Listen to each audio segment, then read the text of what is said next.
All right, welcome back. We've made it to the finale of our deep dive into global GPS vulnerability. Over the last 4 parts, we've seen just how fragile this invisible utility can be, from the chaos of jamming at a Denver airport to widespread spoofing in the Baltics. But now, we're going to pivot. We're shifting from the problem to the solution. So, let's get into it and explore how we can build a much more resilient future.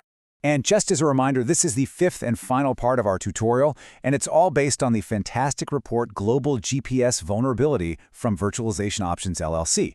We're zoning in on Chapter 5, which is all about the path forward. So if you've been asking yourself, okay, this is scary, but what can we actually do about it? Well, you are in exactly the right place. So, here's our game plan for today. We're going to kick things off with what operators can do right now, the immediate actions. Then we'll look at where the smart money needs to go, the key areas for investment. After that, we'll peer into the crystal ball, the future of research, and some really mind-bending new tech. And finally, we'll wrap it all up by talking about our collective responsibility in this whole thing. Okay, let's get into our first section, the path forward. We have spent plenty of time identifying the problem. Now it's all about building the solution. So, what can the folks on the front lines, the infrastructure operators, do today? This is all about a framework for immediate action.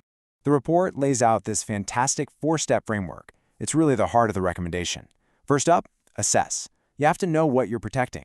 This means identifying every single system that touches GPS, from your network timing all the way to your vehicle fleets. Second, implement.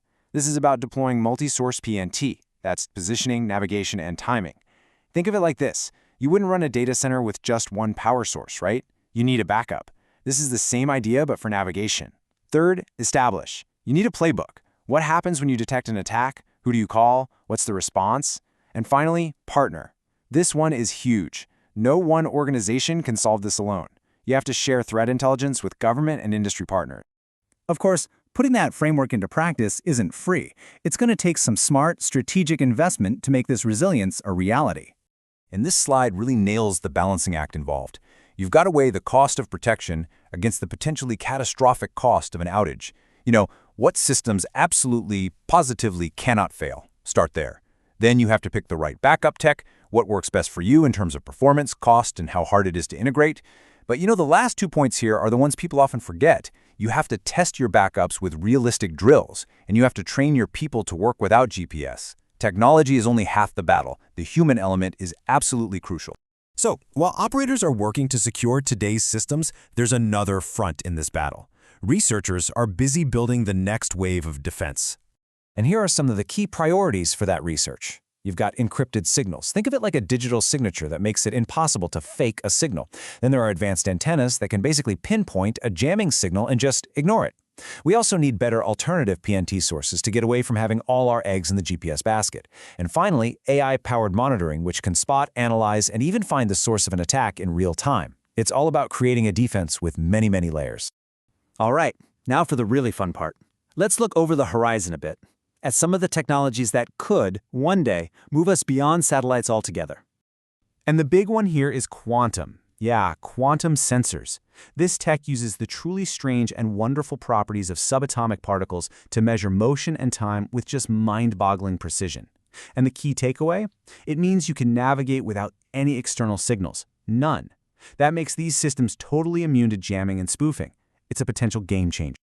I mean, this is the dream, right? A future where a ship or a plane or even a critical power grid can know its exact position and time all by itself.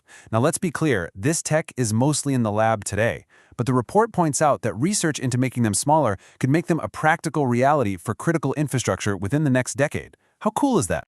But there's always a but, isn't there? AI is a double-edged sword. For every amazing defensive AI we build, you can bet someone else is building a more sophisticated, more adaptive AI to attack it. So this isn't a race with a finish line. It's more like a permanent, high-tech competition that's just getting started. And all of this leads us to our final section, our collective responsibility.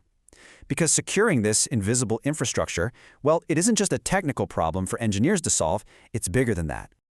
This quote from the report just says it all, doesn't it? GPS jamming has transitioned from theoretical possibility to operational reality, demanding a comprehensive and urgent response. This isn't some what-if scenario we're planning for anymore. The threat is here, it's real, and it's happening now. So, as we close out this entire 5-part explainer, I want to leave you with this one last question. When you think about how our entire modern world is built on these invisible signals, is building resilience for them just another technical challenge on a long list of things to do? Or is it something more?